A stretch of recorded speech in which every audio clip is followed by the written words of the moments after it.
तो आज स्टार्ट करते हैं class 7 civics chapter 1 on equality.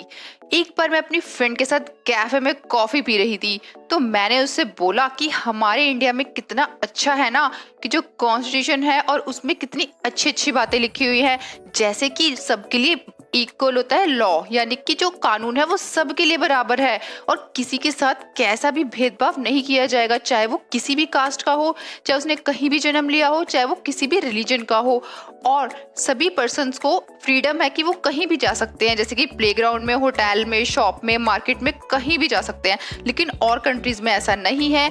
और जो हमारी कंट्री है उसमें अनटचेबिलिटी भी बिल्कुल खत्म हो चुकी है, यानी कि जैसे होता था पहले लोअर और अपर कास्ट में डिफरेंस होता था, वो भी सब चीजें हट चुकी है। तो हमारी कंट्री कितनी अच्छी है ना, तभी तो बोला जाता है कि हमारी कंट्री इंडिया जो है वो डेमोक्रेटिक कंट्री है।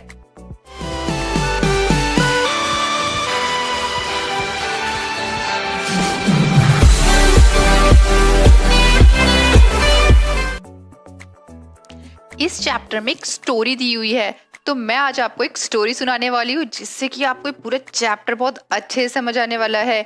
यहाँ पर बात हो रही है इलेक्शन की, यानी कि इलेक्शन का दिन है और सब लोग लाइन से खड़े हुए हैं वोट देने के लिए। आप एक चीज नोटिस कर सकते हैं यहाँ पर कि सभी लोग लाइन में खड़े हुए हैं वोट के लिए, चाहे वो टीचर हो या ट्रेडर हो या स्टूडेंट हो या कोई डोमेस्टिक वर्कर हो, सबके सब एक ही लाइन में खड़े होंगे, चाहे वो कोई रिच हो या पुअर हो, क्योंकि इलेक्शन के लिए तो सभी एक है। यहाँ पर ये दो डोमेस्टिक वर्कर है ना, कांता देवी और जो सुजाता कुमारी, ये दोनों आपस में बातें कर रही हैं। कांता देवी सुजाता से बोलती है कि हमारी कंट्री में कितना अच्छा है ना, सभी सिटीजन्स को इक्वल राइट मिलते हैं, यानी कि जैसे हम वोट देने आए हैं तो सब लोग लाइन में लगेंगे। जैन साहब क्या, जिनके मैं काम करती हूँ, वो भी इसी लाइन में लगे हुए हैं। तो जो सुजाता होती है बोलती है हाँ ये बात तो है, ये बात तो हमारी कंट्री में बहुत अच्छी है। इतने में ही कांता का नंबर आ जाता है, तो सुजाता कहती है कि जाओ जाओ तुम्हारी टर्न है, तुम फटाफट से वोट देकर आओ। तो वो अंदर जाती है और वो सोचती है कि मैंने जिसको प्रॉमिस किया था, जिस कैंडिडेट को, मैं उसी को वोट दूंगी, क्योंकि उन्होंने बोला था कि अगर तुम हमें वोट दोगे तो तुम्हारे एरिया में हम वाटर पाइप लगाएंगे, तो मैं तो उसको ही वोट दूंगी। कांता जब वोट देके बाहर आती है तो वो देखती है कि जिसके यहाँ वो काम करती है वो लोग भी उन्हें मिलते हैं वहीं पर। तो वो बोलते कि नमस्ते साहब।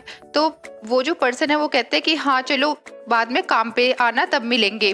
अब यहाँ पे दोनों कांता और सुजाता बात करते हुए जाती हैं, तो कांता कहती है कि मेरी बेटी को है ना, गुड़िया को बहुत ज्यादा फीवर आ गया है, तो मुझे उसको हॉस्पिटल लेके जाना पड़ेगा, तो मैं साहब से कुछ पैसे मांग लूंगी पहले ही एडवांस में। कांता अब अपने घर पहुंच जाती है, तो वो अपनी बेटी से कहती है बेटा ये कुछ खा पी लो और इवनिंग में जब मैं आऊंगी काम करके तब हम हॉस्पिटल चलेंगे, ठीक है। तो ये यहाँ पर अब काम करने जा रही होती है, तो ये बाहर देखती है अपने घर के बाहर कि वहाँ पे पूरी जो बस्ती होती है उसकी, वहाँ पर बहुत ज़्यादा गंदगी फैली होती है। तो वो सोचती है कि ना मेरी बेटी गुड़िया जो इसी वजह से वो बीमार पड़ी है, क्योंकि यहाँ पर बहुत गंदगी रहती है। कांता फाइनली अपने काम पे जाती है, तो जब वो पोछा लगा रही होती है तो जो उसकी मालकिन होती है वो कहती है थोड़ा अच्छे से लगाओ, कोने कोने में अच्छे से पोछा लगाओ। तो वो अपनी मालकिन से बोलती है कि मैम मेरी बेटी बहुत बीमार है, क्या आप मुझे एडवांस में पैसा दे सकती हैं।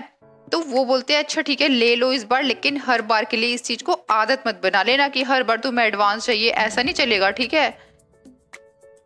शाम को अब कांता अपनी बेटी को हॉस्पिटल लेके जाती है, लेकिन वो देखती है बहुत लंबी लाइन है और अपनी बेटी से बोलती है बस बेटा थोड़ा सा वेट कर लो, अब बस हमारी लाइन कंप्लीट हो ही गई है।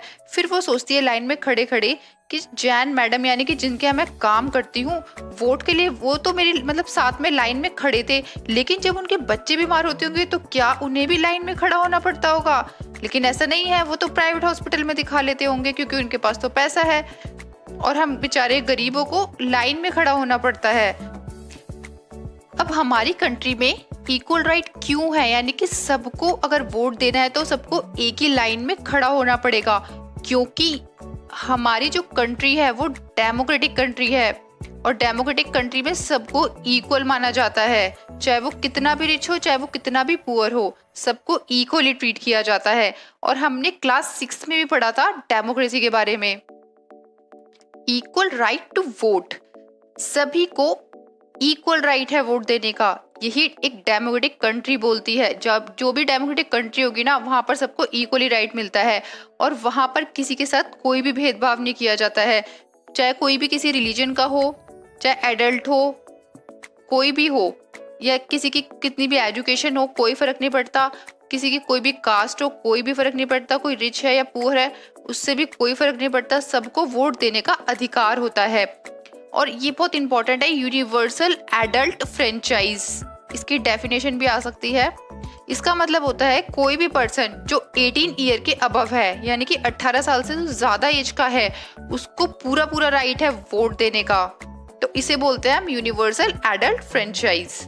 इसीलिए जो कांता थी, जो घर घर जाके काम करती थी, झाड़ू पोछा करती थी, वो भी खुश थी, क्योंकि उसे पता था कि सबको इक्वल राइट है, सब लोग एक ही वोट दे सकते हैं, चाहे वो कितना भी अमीर हो, चाहे वो कितना भी गरीब हो। तो इन सब चीजों को देख के वो बहुत खुश थी। लेकिन जब वो हॉस्पिटल गई और उसने हॉस्पिटल में देखा कितनी लंबी लाइन लगी हुई है, फिर उसको एक तरीके से सोचने पे मजबूर कर दिया गया खुद को ही कि सच में इक्वालिटी है।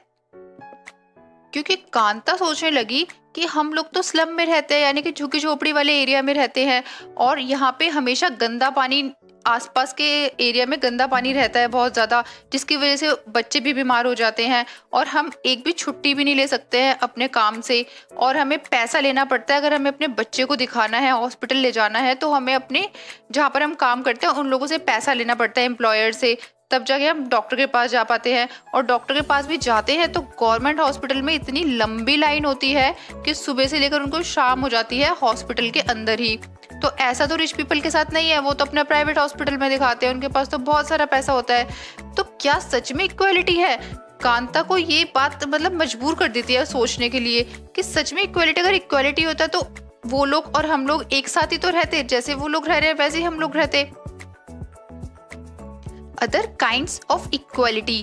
अब कांता जो है वो एक डेमोक्रेटिक कंट्री में रह रही थी, जिसमें सभी को अधिकार था वोट देने का, चाहे वो रिच हो चाहे वो पुअर हो। अब इन सब चीजों को मतलब हटाया जाए और देखा जाए कि अभी भी पुअर और रिच में काफी ज्यादा इनइक्वालिटी है। क्योंकि जब वो गवर्नमेंट हॉस्पिटल में गई थी, उसे लाइन लगानी पड़ी थी, तो वहां पर वो सोच रही थी कि क्या रिच पीपल को भी ऐसी लाइन लगानी पड़ती होगी? ये तो गलत है ना, उनको भी तो लाइन लगानी चाहिए जब हम लोग लाइन लगा रहे हैं। तो इसका मतलब इनइक्वालिटी है हमारे इंडिया में। और देखा जाए तो इनइक्वालिटी अभी भी है अपने इंडिया में, क्योंकि कास्ट सिस्टम इतना ज्यादा है।